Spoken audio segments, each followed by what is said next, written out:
BA एवं हिंदी के प्रिय छात्रों एवं छात्राओं, हम इस विषय पर पिछला व्याख्यान सुन चुके हैं, इसलिए हम बहुत हद तक ये बात समझ चुके हैं कि कविता में मिथक किस तरह से आते हैं और मिथकों की परंपरा, संस्कृति और मिथक क्या होते हैं, ये विद्वानों के बतौर हमने सुना और समझा।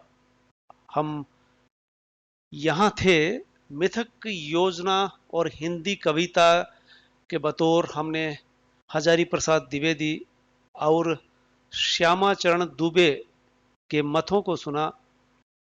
हजारी प्रसाद द्विवेदी एक तरह से मिथक को समकालीन दौर में लाने वाले पुरोधा कहलाते हैं।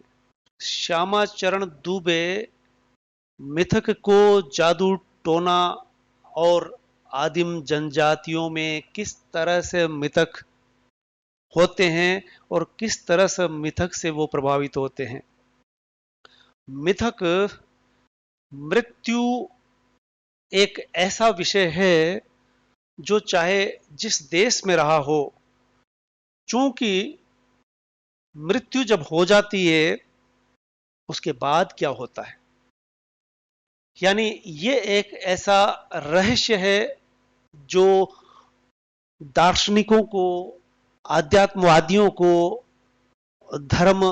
धर्माचार्यों को हमेशा एक चुनौती देता रहा और इसमें भी मिथक प्रवेश करते हैं। हम इस बिंदु पर पिछले व्याख्यान में सुन चुके हैं। और इसी तरह से प्रलय प्रलय एक ऐसी थीम है, वो इसलिए कि दुनिया चल रही है और दुनिया बदल रही है।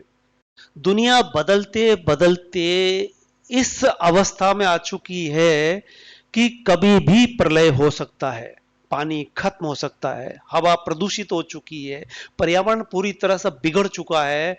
हम उम्मीद नहीं कर सकते कि अब ये दुनिया कितनी चल पाएगी। लोग सांस लेने में, यानी उन्हें जो ऑक्सीजन चाहिएगी, जितने पेड़ पौधे चाहिए, वो धड़ल्ले से नष्ट हो रहे हैं, पहाड़ नष्ट हो रहे हैं, नदियां सूख रही है। ऐसे दौर में प्रलय कितनी दूर है। तो प्रलय होती रही है और आसन्न संकट प्रलय के रूप में हमारे सामने है, इसलिए प्रलय को लेकर भी कई मिथक हमारे सामने रहे। ठीक प्रलय से जुड़ी हुई है कि आखिर ये सृष्टि की कथाएं किस तरह से अलग अलग समुदायों में नमूदर होती है। हर समुदाय की अपनी एक सृष्टि कथा होती है कि आखिर ये दुनिया कैसे बनी, उनकी अपनी कथाएं हैं। और ये सारी चीजें आधुनिक खंड काव्यों में किस तरह से निरूपित होती है, ये हम आज देखने का प्रयास करते हैं। मिथक विषयक अध्ययन। भारत में सृष्टि की कथाएं का अगर इतिहास देखें तो उपनिषदों, पुराणों, ब्रह्म वैवर्त में ये पाई जाती है। और सृष्टि की कथाओं के जो आख्यान देते हैं, हम सुनते हैं, वो तर्कातीत होते हैं, तर्क से परे होते हैं। उन्हें हम तर्क की तराजू पर तोल नहीं सकते। हम उन्हें इतिहास के बतौर भी नहीं समझ सकते, हम यथार्थ भी नहीं कह सकते। ऐसे में इसके बावजूद ये कथाएं परंपरा से चली आ रही है और लोगों में बहुत बड़े विश्वास का कारण रही है। और इन्हीं के विश्वास के चलते ये कथाएं आज भी सुनाई देती है, बड़े बूढ़ों के मुख से हम सुनते रहते हैं। और कहाँ होते हैं मिथक? अभी भी कर्म कांड किए जाते हैं और कर्म कांडों से कम हिंदुस्तान, भारत के हिंदू इससे पूरी तरह से आच्छादित है, प्रभावित है। गृह प्रवेश हो, शादी ब्याह हो, जन्म मृत्यु हो, कर्म कांड कई तरह से किए जाते हैं। ये मिथक कर्म कांड के जो हैं, ये लोगों के विश्वास के चलते वस्तु सत्य से प्रतीत होते हैं, और ऐसे लोग जो कि बहुसंख्यक है, 80-90% ठहरते हैं जिनमें ये ऐसा विश्वास बैठा हुआ है। साइंटिफिक, वैज्ञानिक तौर पर ये खरे भले ही ना उतरे, भले ही इनका इतिहास ना हो, भले ही ये तर्कातीत हो, इसके बावजूद लोगों के विश्वास के बल पर कर्मकांड, यहां तक कि जो वैज्ञानिक होते हैं वो भी इससे बचे हुए नहीं हैं। सृष्टि की उत्पत्ति की कथाएं केवल पुराणों वेदों में ही नहीं, बाइबिल और कुरान तक में भी पाई जाती है। इसका मतलब यह कि यह देशव्यापी घटनाक्रम है। देवासुर संग्राम और समुद्र मंथन ऐतिहासिक सच नहीं है, और इसकी संभावना भी नहीं है। जिस तरह से ये वेदों, पुराणों, उपनिषदों में सुनने को मिलता है, जिस तरह से कहानी गढ़ी बनाई जाती है, ऐसा लगता है कि जैसे वेद व्यास वेदों को संकलित करते हैं। वेद पहले से लिखे जा रहे थे, और वेद व्यास महाभारत के लेखक रहे हैं, और वेद उससे पहले की चीज रहे हैं, यानी संकलन बहुत बाद में वेद व्यास करते हैं। और महाभारत जो वेद व्यास ने लिखा है वो आज उससे कई गुना बड़ा हो चुका है। तो इसी तरह से देवासुर संग्राम को लेकर के अनंत कथाएं हैं, देव और असुरों के बीच में जो घटित होती है, और उसी से देव और असुर के बीच में समुद्र मंथन होता है, और उसमें कई महत्वपूर्ण चीजें, पौराणिक चीजें मिलती है, जिसे अमृत कहते हैं, लक्ष्मी कहते हैं, जहर कहते हैं, वो जिसे शिव जी को पीना पड़ता है। और जहर जिसे शिव जी पीते हैं, लेकिन जब अमृत कलश मिलता है तो उसे पीने के लिए देवता और असुर दोनों में भिड़ंत होती है, संघर्ष होता है, प्रतियोगिता होती है, और अंततः छल द्वारा देवता उसे पी जाते हैं, और असुरों को अवशेष के रूप में जल ही मिलता है, जिससे वो अमर नहीं हो जाते, बल्कि वो बाद में तपस्या कर करके अमरत्व की ओर बढ़ते रहे। और मनु, कामायनी में लिखा है कि मनु उन देवताओं के अवशेष थे जो मात्र मनु ही बचे थे उस प्रलय में, और प्रलय में वो बच गए। वो देवता क्यों मरे, ये मनु के मुंह से कामायनी में कहलाया गया है कि वो अपने अत्यधिक उपभोग के चलते खुद स्वयं अपने ही जाल में फंसते गए, और मृत्यु को वर्ण करने पर मजबूर होते हैं। तो इस तरह हम देख सकते हैं कि मृत्यु विषय कथा हर देश में मिलती है, और यहां तक कि मजेदार घटना यह है, जिसे हम चुटकुला कह सकते हैं, व्यंग कह सकते हैं, और यहां तक कि लोगों का विश्वास है कि जैसे भारत में उसका कार्यालय चलता हो, जिस तरह से सरकारी कार्यालय अलग अलग विभाग के होते हैं और वो काम करते हैं, इसी तरह से यमराज का कार्यालय, जहां चित्रगुप्त बैठ करके दस्तावेज में पाप पुण्य का लेखा जोखा रखते हैं, तो ये लेखा जोखा कार्यालय में ही संभव है। इस तरह से जब ये वाक्य आता है तो बेशक ये पौराणिक शब्द नहीं है, ये आज का शब्द है जो व्यंग परख लग सकता है। भारत में मिथक कथाओं का स्रोत रहा है, और वो स्रोत थे ऋग्वेद, यानी ऋग्वेदों में मिथकों की भरमार रही है। भारत में वेदों से लेकर बौद्ध जैन कथाओं तक में मिथक पाए जाते हैं। जैन और बौद्ध, महावीर स्वामी और गौतम बुद्ध जो ऐतिहासिक पुरुष रहे हैं, जिन्हें भगवान का दर्जा वैसे ही दिया गया जैसे पौराणिक देवों को दिया गया, लेकिन वो मिथक परंपरा जो वेदों में रही, वो बौद्ध और जैन कथाओं में भी घुसपैठ कर जाती है। और यहां तक कि भारत में कई तरह के मंदिर पाए जाते हैं, उसमें हनुमान का भी मंदिर होता है, लेकिन वो उतना भव्य नहीं होता, लेकिन फिर भी वो हर मोहल्ले में पाया जाता है। लेकिन इसके बावजूद भी मिथक ये कहता है कि ब्रह्मा के मंदिर नहीं हैं। जो कुछ अगर कहीं मिलता है तो राजस्थान के अजमेर में, पुष्कर में ब्रह्मा का मंदिर है एकमात्र। बाकी इतने सारे शहरों में ब्रह्मा के मंदिर नहीं मिलेंगे। इसके पीछे का कारण बताया गया कि ब्रह्मा जी अपनी बेटी के साथ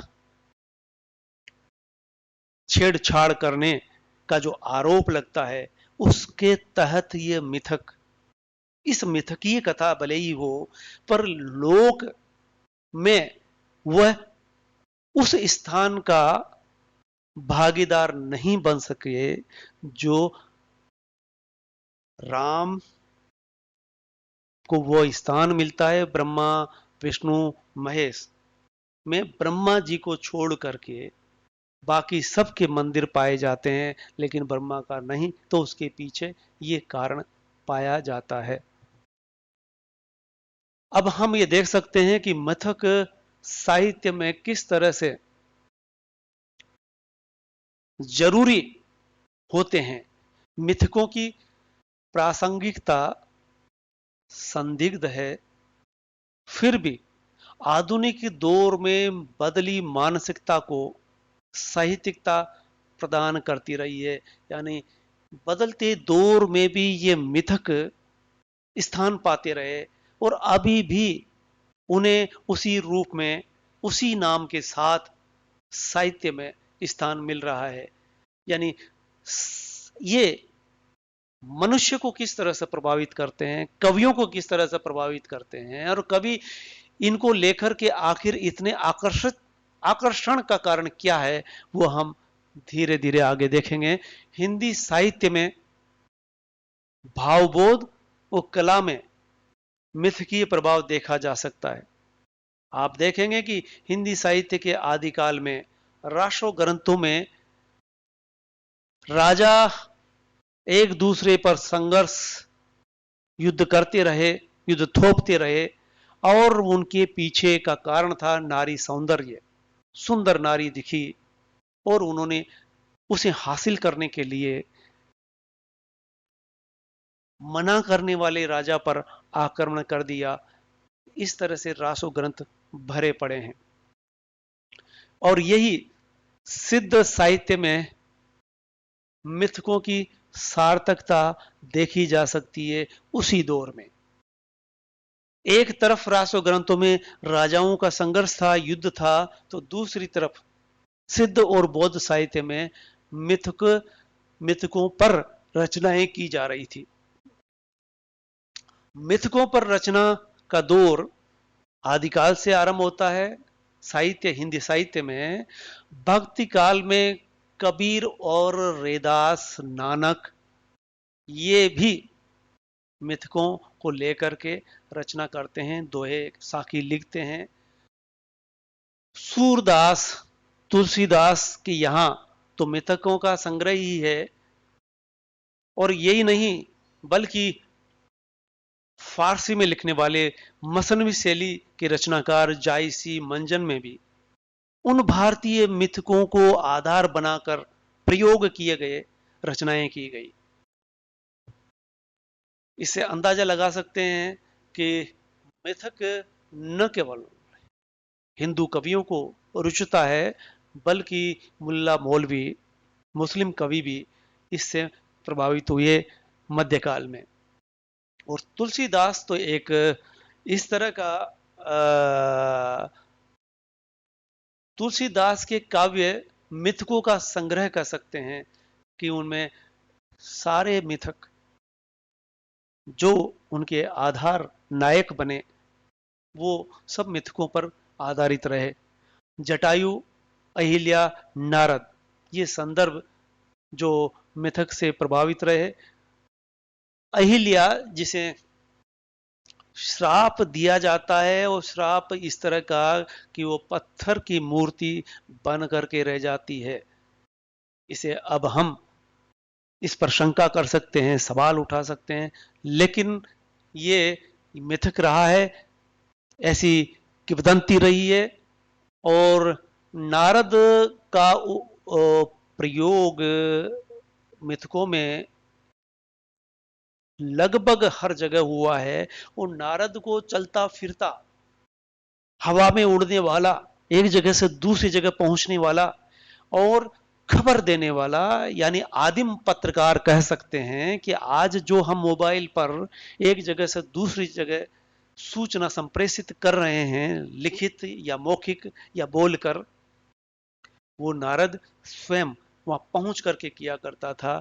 उतना ही सटीक, उतना ही जल्दी, जितना शीघ्र हम आज कर पा रहे हैं, वो काम नारद एक जगह से दूसरी जगह पहुंचने में देर नहीं लगाया करता था। एक नारद ऐसा मिथक रहा है। कृष्ण काव्य में अजामिल और गणिका के मिथक मिलते हैं, और कृष्ण भी स्वयं जो जगह जगह महाभारत तक पाए जाते हैं। रीतिकालीन कवियों में जहां संभावना कम थी, वहां इंद्र, मधु, केठभ के प्रयोग हुए और उन्होंने इनके उदाहरण पेश किए। आधुनिक हिंदी कविता, जिसे हिंदी कविता का आधुनिक दौर कह सकते हैं, भारतेंदु काल से आरंभ होता है। उनके नाटकों में भी पौराणिक पात्र प्रवेश करते हैं। भारतेंदु भी ऐसे मिथकीय पात्रों को तवज्जो देते हैं, समसामयिक मानते हैं। जनता को संदेश देने के लिए वो ऐसा मुनासिब समझते हैं, उचित समझते हैं, और वो इसी के चलते उपयोग करते हैं। आप देख सकते हैं कि इस तरह के और दूसरे बड़े उदाहरण हैं। मैथिली शरण गुप्त, अयोध्या सिंह उपाध्याय का काव्य। मैथिली शरण गुप्त गणपति को विनोद में ढाल करके प्रयोग करते हैं, जो व्यंग तक चला जाता है, और उनके कई काव्य हैं। अयोध्या सिंह उपाध्याय का प्रिय प्रवास में राधा कृष्ण नायक नायिका के रूप में आते हैं, लेकिन युगान रूप प्रयोग किया गया है। राधा को कृष्ण के विरह में पीड़ित और विरह में व्याकुल बताया गया है। वो कृष्ण की याद करती हुई दिखाई जाती है, लेकिन प्रिय प्रवास में वो समाज की चिंता करती हुई दिखाई जाती है। वो कहती है, जाते जाते अगर पथ में क्लांत कोई दिखावे, तो जाके सन्निकट उसकी क्लांतियों को मिटाना। अगर तुम्हें ऐसा कोई दिख जावे, वो याद करती है, याद करने के साथ संदेश करती है। केवल खुद विरह में पीड़ित रह करके, व्याकुल रह करके, परेशान रह करके पाठकों को, श्रोताओं को केवल उसके दर्द को ही सुनाती रहे, ऐसा नहीं था। बल्कि वो कहती है कि अगर तुम्हारे रास्ते चलते में कोई थका हारा राही दिखाई पड़ जाए, तो उसके पास जाकर के उसकी क्लांतियों को मिटाना। ये अगर ऐसा करते हो तो मुझे सुख मिलेगा, मुझे खुशी होगी। इसी तरह से मैथिली शरण गुप्त का साकेत, जिसमें सीता कैसे दिखती है, तो आप देखेंगे कि वो भी श्रम करती हुई दिखाई देती है। सीता चरखा काट रही है और पौधों को पानी दे रही है। यशोधरा अपने दुख में रोती ही नहीं रहती, बल्कि वो भी कुछ इस तरह की बात करती है जो लगता है जैसे कंधे से कंधा मिलाकर पति से आज महिलाएं साथ साथ चलने का दावा करती है। उसी तरह से यशोधरा कहती है बुद्ध से, जब वो बिना कहे चले जाते हैं, कि वो मुझसे सखी, वो मुझसे कह कर जाते तो क्या पथ में बाधा ही पाते। ये सवाल जड़ती है। वो सखी से संबोधित है, और सखी से संबोधित होते हुए वो श्रोताओं को ये संदेश देती है कि अगर वो कह देते तो विश्वास बना रहता। वो जो शंका थी इस बात की कि महिला पुरुष के काम में बाधा स्वरूप है। अगर वो तपस्या करने जाता है, जंगल में जाता है, बहुत कुछ हासिल करने के लिए, अपने जीवन को और उन्नत बनाने के लिए, तो इस कार्य में महिला माया के रूप में खड़ी नजर आती है। तो ये ऐसा सवाल है जो खड़ा किया गया है कि यशोधरा थोड़ा हट करके आज के संदर्भ में एक दूसरे रूप में खड़ी नजर आती है। ये दिखाया गया है कि महिला नारी सशक्तिकरण का कार्य मैथिली शरण गुप्त का साहित्य खंड काव्य यशोधरा साकेत में किया गया है। तो इस तरह से आप ये देख सकते हैं। और जो शेष बचा है हम उसको अगले व्याख्यान में पूरा करेंगे। और इससे पहले इस वीडियो को देखते देखते आप लाल निशान को जरूर क्लिक करेंगे। धन्यवाद।